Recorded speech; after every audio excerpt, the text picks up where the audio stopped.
ESPN America, your home for the NFL.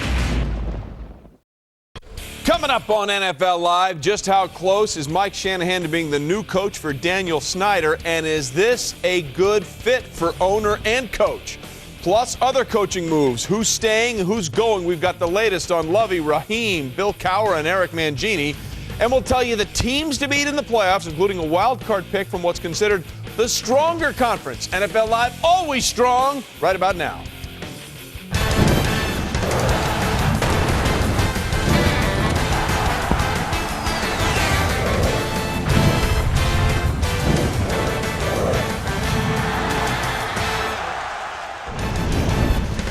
Well, hi, everybody, and welcome into another edition of NFL Live. So glad you are spending time with us. Trey Wingo, along with a surprise appearance. Hey, Mike Golick is here, ladies and gentlemen. Contractually obligated. And also, thank you for that.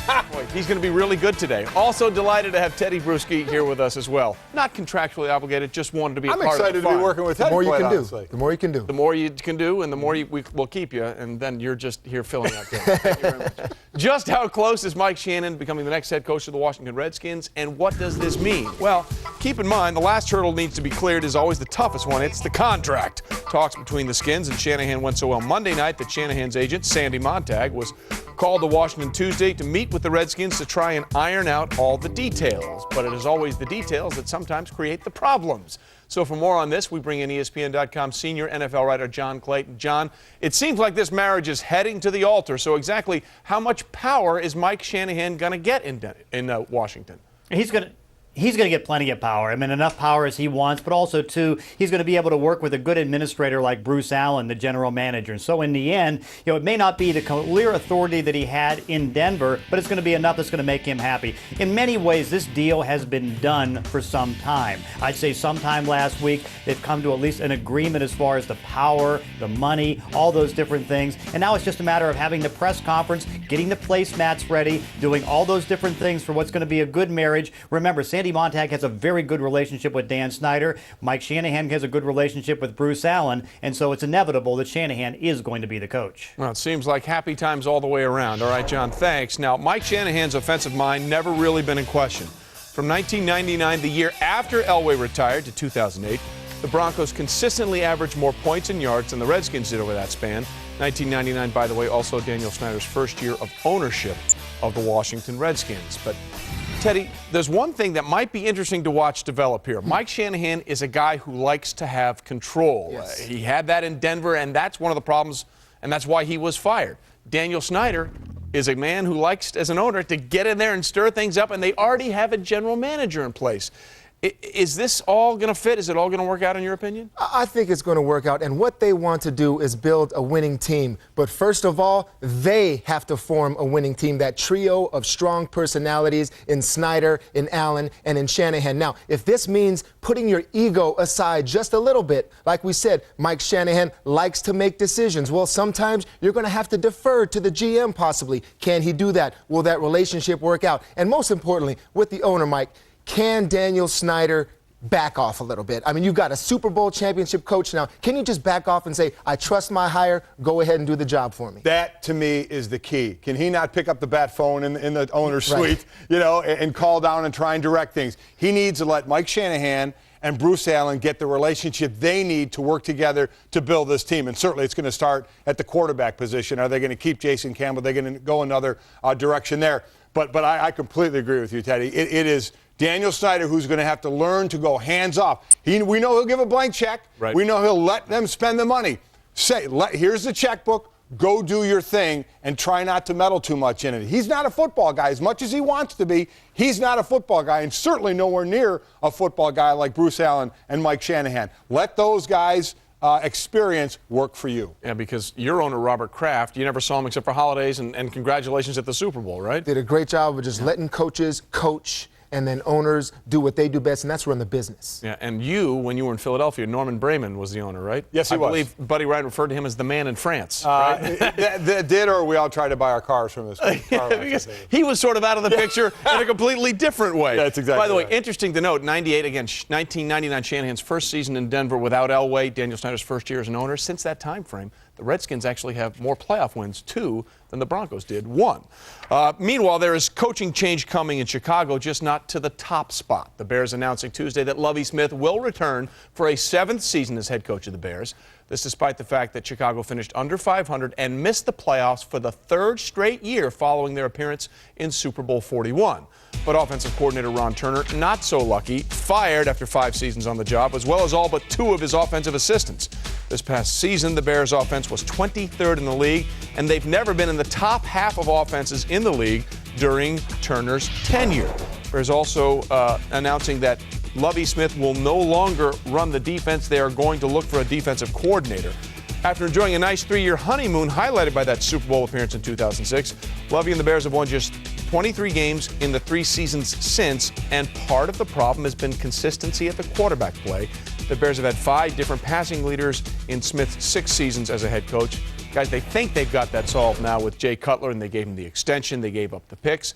But is it the right move, Teddy, in your opinion, to keep Lovie Smith there after they've been going the opposite way, really, since Super Bowl 41? No, I think it's the right move to keep Lovie Smith. Now, I wouldn't want to be a coordinator under Lovie Smith because you never know if you're going to last a season or not. But one thing a head coach has to be, and that's a leader. And that's possibly why Jim Zorn had so much struggles in Washington. He wasn't really a leader, a great coaching mind, yes, but to lead a team to win football games, he was not. Lovie Smith is that. Now, when Brian Urlacher went down, we all knew the defense would have struggles, and they bring in Jay Cutler, and who knew he was going to throw all these interceptions? That's not really coaching. That's getting used to a new quarterback, and maybe the offensive coordinator didn't have a problem. Now he's gone. So I think Lovie Smith is the guy to run this program because the one thing he has, and this is the respect of his players in that locker room. I agree with that. He has the respect, and I think he's a good leader, and I understand him keeping his job, and I don't have a problem with that. But let's not hide the fact that I think money had something to do with it as well. The Chicago Bears, Trey, what's a good word? Frugal, maybe, yes. with the dollar at Careful times? with a penny. Yeah, and Lovie, 2 years and about $11.5 million left on his deal. They don't want to be paying that dead money out there to a fired coach. So I think that had something to do with it. Now, what do they need to do going forward? If Lovie's going to be the coach, they got to work on, obviously, the new offensive crew around him. It's behind Jay Cutler. We know that. Jay Cutler, in his 3 years as a starter, has averaged 24 touchdowns and 19 interceptions. What kind of quarterback is he going to be? We're going to find out. And what the Bears know, Teddy, is he is their quarterback. They already gave him an extension, and I put some of the blame on the GM of not surrounding Cutler with some quality players, namely at wide receiver. Yeah, and they sold the farm to get Jay Cutler. So couple of first-round picks. Yeah, you're going to get new people coming in to try and cultivate that offense with Jay Cutler, and you need a head coach that can bring personalities together. I think Lovie can do that. Well, listen, the one thing they wonder if they have a better offense, don't have a quarterback who's been to a Pro Bowl throw more interceptions than a rookie who's starting in the NFL. Maybe they got something in Devin Aroma Shadu. Those two really hooked up the last couple of games, and I just like saying that. I was going to say, Devin Aroma Shadu, baby. You do what you do, Devin. We'll see if things turn around in Chicago. Mike Golick wants me to stop. I will continue. Still ahead, Bill Cowher's already won a Super Bowl, but is he the man to lead Buffalo to their first ever Super Bowl title? We've got the latest there. And move over Colts and Saints, because Mike and Teddy picked their teams to beat in the AFC and NFC playoffs. Neither one of them likes the top seeds. NFL Live, still top seed.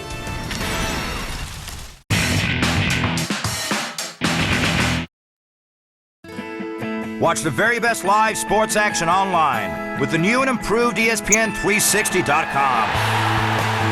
Get access to over 1,000 NHL games, including the playoffs and the 2010 Stanley Cup Finals. The traffic scores! Get the best NCAA action, including over 300 college football games. Are you kidding me? And 300 college basketball games, all live and on demand. Simply choose a package that suits you. To watch the NHL or college sports online this season, simply go to www.espn360.com. Need to find tickets for the big game or concert? At SeatWave.com, there are over 1 million tickets on sale now for all the latest live entertainment. And with all tickets 100% guaranteed, you'll find just the tickets you're after so you can catch all the action live. Buy and sell tickets at SeatWave.com for live American football, Six Nations rugby, Bon Jovi in concert, and many, many more. SeatWave.com, the fan-to-fan ticket exchange. Oh, what a throw by Joe Flacco. Flacco throws end zone. Touchdown! Flacco to throw. Quarterback throw. He runs it. Touchdown! He's got a man wide open. Mason's there. He's got it inside the 5. Touchdown, Ravens.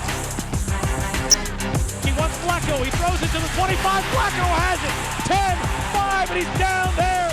He can do it all. NFL on ESPN America. Monday Night Football on ESPN America. Join us every Monday night for live NFL. Get ready for the big game with Monday Night Countdown. Then it's showtime as 2 more teams step onto the gridiron. What a play. For the Monday Night Showdown. No way. Touchdown, Arizona. Monday Night Football on ESPN America. Go to espnamerica.com for schedules and information.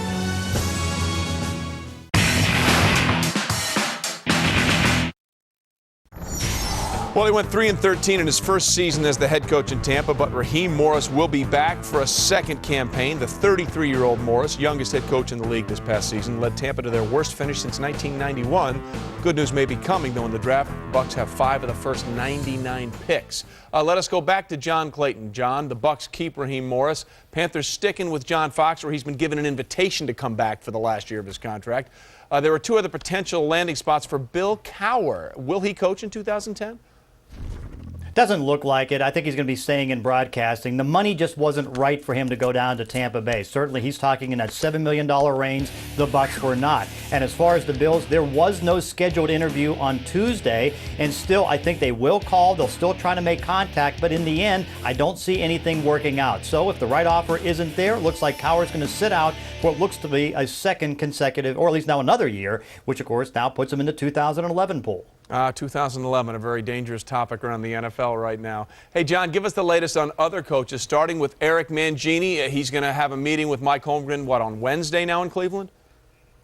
Yeah, it's Wednesday now, so at least he buys another day to try to sell what he thinks Mike Holmgren might be willing to buy as far as the 4-game winning streak and all the progress that he's tried to make, particularly in the last month of the season. Still, it's going to be a hard sell because Mike Holmgren's coming in trying to get a different change to the organization, and it's hard to make a change when you keep the head guy there. So in the end, it's going to be under review for it goes one more day as far as that. Tom Cable, though, is going to be reviewed next week. That'll be Monday or Tuesday, and depending on how Al Davis feels that day, we'll see if he stays on a coach. Right now, the odds are favoring a change. Al's unhappy with the comments made about Jamarcus Russell by Cable last week. He wants Jamarcus to be the quarterback, and if he doesn't believe that Cable's going to be the guy that can turn Russell into the quarterback, there will be a coaching change. It'll be on offense, but it probably won't be Cable back. John, thanks. I'm not sure if anyone out there can turn Jamarcus into that quarterback. Let's look at the wild card weekend here. It gets underway Saturday. Cincinnati looks for their first playoff win since 1990. Other AFC games Sunday in Foxborough, Teddy, as the Ravens visit the Patriots. Baltimore 0-5 all-time against the Pats, including a loss earlier this season, Week 4. As for how the Bengals try and bounce back from the butt-whooping the Jets gave them Sunday night, here's Bob Holtzman. The Bengals haven't won a playoff game in 19 years and looked Sunday night like a team that may have to wait 19 more. Although it was essentially a meaningless game for them, the Bengals must now find a way to recreate momentum after the 37-0 nationally televised embarrassment. As a team, we got together after the game, we talked about it and let it go Sunday night. It's done. It's done. When we stepped off that field, we took a second to recollect, think about what happened, and we turned that page. That was kind of the first game like that this year for us, and I think maybe we needed a little. Maybe it's a little bit of a refocus, regroup, and realize that it's for real now. As for wide receiver Chad Ochocinco's sore left knee, he told me he's taking painkillers and expects to get a shot before kickoff to ease any lingering discomfort. He also admitted he was timid and in pain last Sunday and predicted the Jets would see a different Ochocinco this time around. In Cincinnati, Bob Holtzman, ESPN. Bob, thanks. NFC side, Dallas goes for the three-peat against the Eagles and their second win in 7 days Saturday. Of course, Dallas hasn't won a playoff game since the '96 season.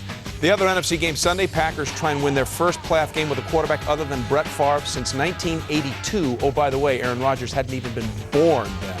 As for Donovan McNabb, how do the Eagles rebound from the shutout the Cowboys gave them? Here's number 5. It can hurt you more than it can help you. I think confidence-wise, if you get overly confident or you come into the game thinking that the things will be the same, and then you get shocked with with the opposing team coming in and being very effective in what their game plan was, it can affect you, but it also can help you. But in this situation, what happened last weekend has no bearings of what will happen this week. It's a whole new different ball game when you're in a must-win situation, and you win and you go on, you lose, you go home. Now, if the Saints' 3-game losing streak wasn't bad enough, the team has placed starting defensive end Charles Grant on injured reserve with a tricep injury. He's done, will not participate. Grant had 5.5 sacks and a forced fumble on the season. So the Saints continue to limp into the playoffs, much like the Colts did. Guys, let's look ahead, and let's start with teams that aren't playing in this Take Your Pick this weekend, the number 1 seeds. And you can make a case that both the Saints and the Colts really haven't been playing for a while.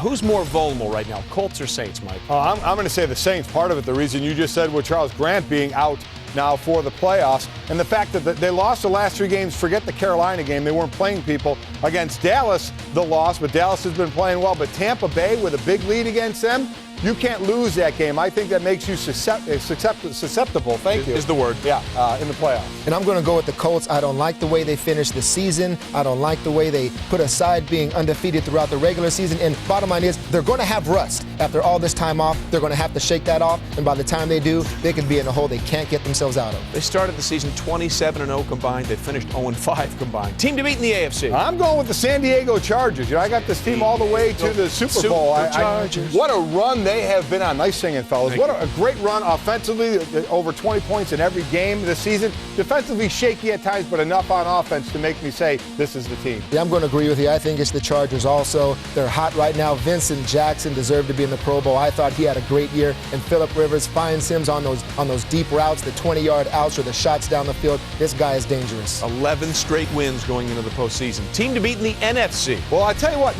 my dark horse would be the Green Bay Packers, but I'm going to go with the Dallas Cowboys. Wow. The way they are playing right now, especially defensively, Jay Ratliff, Anthony Spencer, and DeMarcus Ware on defense have really been creating a lot of pressure. Romo's been playing great, not turning the ball over. They've been playing the best football of anybody coming to the end of the year. And I'm going to go with the Minnesota Vikings. I think they figured out some drama that they've had. Brett Favre's team now, he's going to sling it all around the yard. I think if him and Adrian Peterson take care of that ball, they've had ball security issues, they're the team to beat. Remember, 3 of the last 4 Super Bowl winners did play Wild Card Weekend. Now on ESPN.com, Jeff Chadilla writes, expect the Chargers and the boys to overcome postseason histories and get to Super Bowl 44.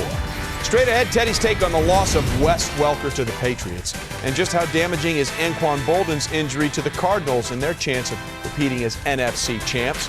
Plus, now that the regular season is done, let's look back at the best 2009 gave us for 17 weeks with the images of 09.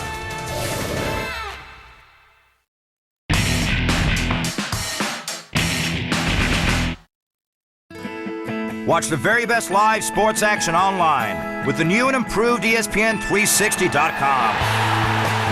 Get access to over 1,000 NHL games, including the playoffs and the 2010 Stanley Cup Finals. The traffic scores! Get the best NCAA action, including over 300 college football games. Are you kidding me? And 300 college basketball games, all live and on demand.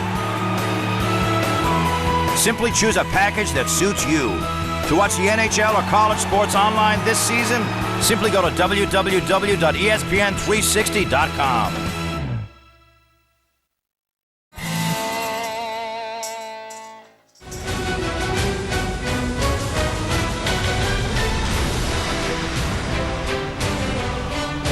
He's looking for a pass. He's throwing it downfield. Got away, catches this pass.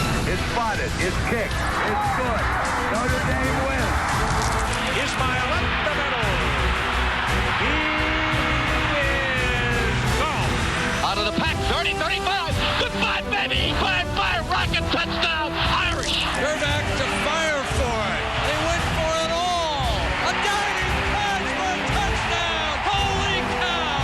Would you believe this? Ball last snaps and it's placed down. The kick is on its way. It's high enough, long enough. It's good. Freddie Hamilton has done it. 2.5 minutes to go. 2nd and 10. 2 timeouts left for Michigan.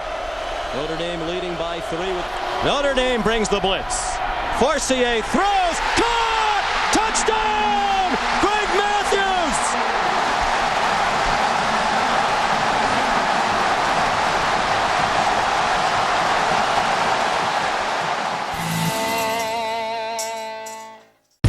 Starward Preferred Guest presents a spectacular winter promotion offering up to 40% participating hotels across Europe, Africa, and the Middle East when paying with your MasterCard.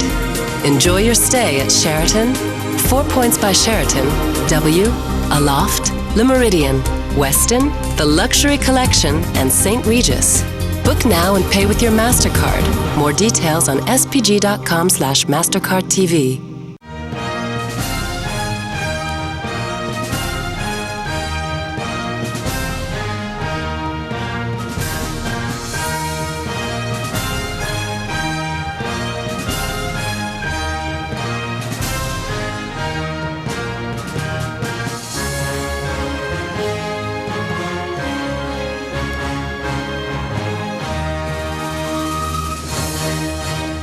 NFL on ESPN America.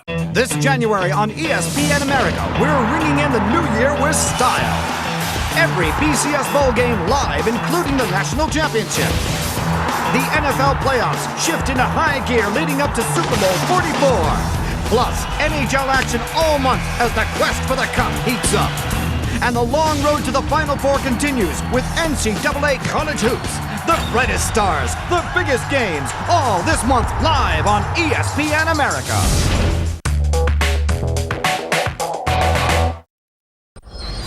NFL.com. Fantasy season is not over. Play the playoff challenge at NFL.com/fantasy. Well, congratulations to Brian Cushing. He's the Defensive Rookie of the Year. The Texans linebacker, the second Texans linebacker to win it in the last 4 seasons.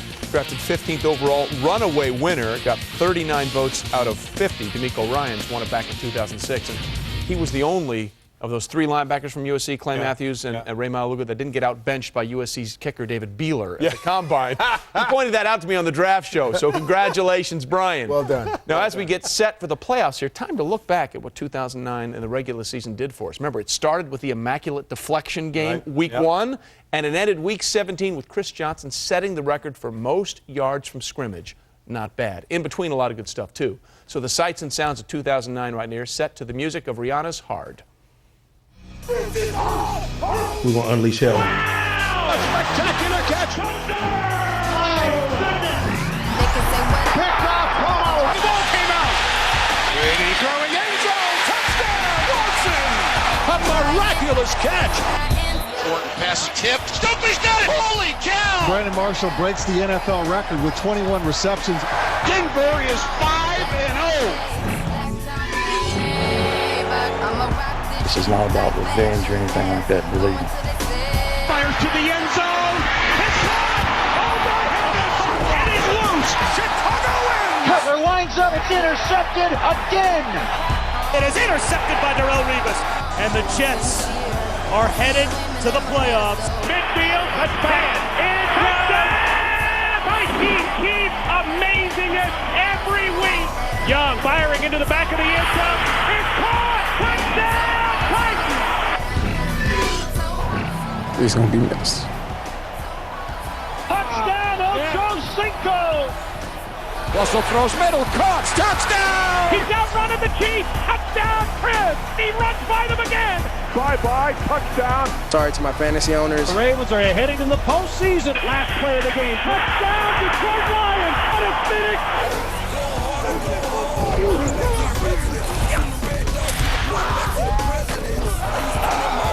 Launching. It is caught! Touchdown! Vincent Jackson! Touchdown, San Diego! What a career for him! It goes to big. Touchdown! It's here! Touchdown! Sean Jackson! Mr. Monday Night! He throws it. He got caught in the end zone! Pittsburgh touchdown! Right sideline. Andre Johnson, rock and roll! Touchdown, Texans! Tremendous stadium. The team that plays in it to be determined. Austin saved the day! What a play by Romo! Let's be special! Breeze intercepted. Beacham stole the ball. Touchdown, Saints.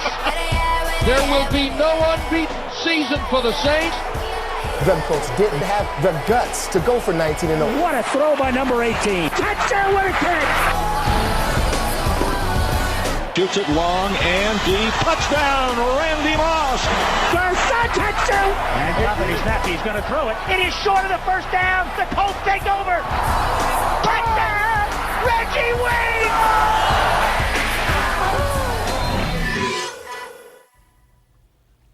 And that's why we love football. Coming up, ladies and gentlemen, Twitter Tuesday, where you, the viewer, help produce NFL Live. Our producer's good, though.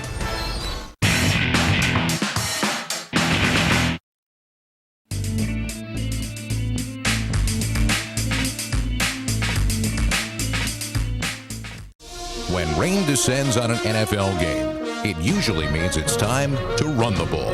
30 runs for a first down, 40, he may go. But with the right set of hands, the pass can still be dangerous. Even in the coldest weather, the best can still get hot. Back to pass. Long throw down the field, and Owens is open. Touchdown. In the NFL, sometimes the stars can run between the raindrops. The Cardinals take on the Steelers. Looking for an unprecedented sixth Super Bowl ring, the Steelers played a dominant first half. Picked off, James Harrison has it. He's running up the sideline, and that's a touchdown from Pittsburgh. The unflappable Cardinals engineered a fourth-quarter comeback with Larry Fitzgerald. Fitzgerald, he got it! Fires over the middle of Fitz, caught at the 45-50.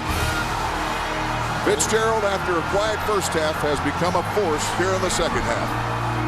2:31 left. Steelers have 2 timeouts. They trail by 3. He scrambles around, throws it back corner of the end zone. Santonio Holmes! I don't know how he did it! Roethlisberger looked to the right, to the left, back to the right, and then threw it into the very corner of the end zone. The confetti's all in the air. This was a great one, and the Steelers prevail.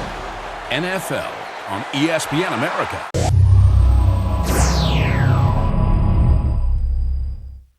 Top sports writers pretend to know the world of American sports. Tony Reale attempts to keep them in check. Whose dominance is more impressive? Carl Edwards on the track, me on this show. Mute. Keyword, attempts. Around the Horn, weeknights on ESPN America.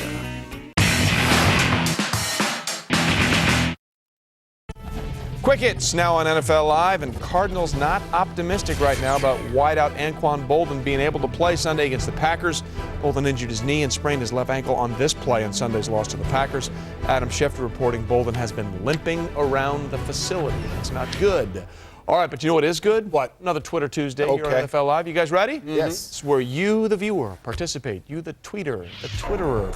First one comes to Mike from AZ Jake. If Boldin doesn't play, who's a bigger loss to their team, Boldin or Welker for the Patriots? Oh, Welker, without a doubt for the Patriots. Last year, Boldin was nicked up in the playoffs, right? Yeah, didn't play in that game in Carolina. They kind of went to the They Super won. Bowl, did They they not? did- they did fine. Welker, the bigger loss there. All right, next to us, Teddy Winkleman wants to know, will Julian Edelman be able to be Wes Welker Jr.? No, he will not. Wes Welker is irreplaceable. Edelman is a good young player, but Welker has too much knowledge of the option route. His use of leverage and quickness, it's just not the same. 3 straight seasons with at least 110 catches, first in NFL history. Mike G. Talone, Cincy, Philadelphia, Arizona lost by a combined 94-7 to their playoff opponents this week. Who has the best chance to turn it around? Well, I go by who they're playing. Arizona's playing Green Bay, like them a lot. Philly playing Dallas, playing great. Cincinnati's playing the Jets. I trust them the least out of their opponents, so I'm going to say Cincinnati has the best chance to reverse their fortune. And they're at home there. Okay, Ed Will 25, Teddy. What'll be the key to victories in the Eagles-Cowboys playoff matchup? I think it's the Eagles' offensive line versus the Cowboys' defensive line. I think they're really missing Jamal Jackson along that Eagles' offensive line, the starting center. There are so many calls that he makes. He is greatly missed. Yeah, Jay Ratliff, the Pro Bowl nose tackle with the Cowboys, doing great. Hey, look, it's a celebrity treat. Pocket Hercules is with us. Maurice Jones-Drew. So loyal. Since the Jags aren't in it, he wants to know, who do you think's coming out of the AFC, Mike? Well, MJD, I'm going to go with the San Diego Chargers. They're playing the best of the AFC coming in the playoffs. And one more, Risaldo 13. Teddy, as a former leader of your defense, who has Keith Brookings' leadership meant to the Cowboys? He has brought fire, passion, and emotion. Sometimes you need that. Well, he's certainly bringing that lately. Thanks for watching. Thank you, Maurice Jones-Drew. See you later. And JD. You are watching. Pardon the interruption.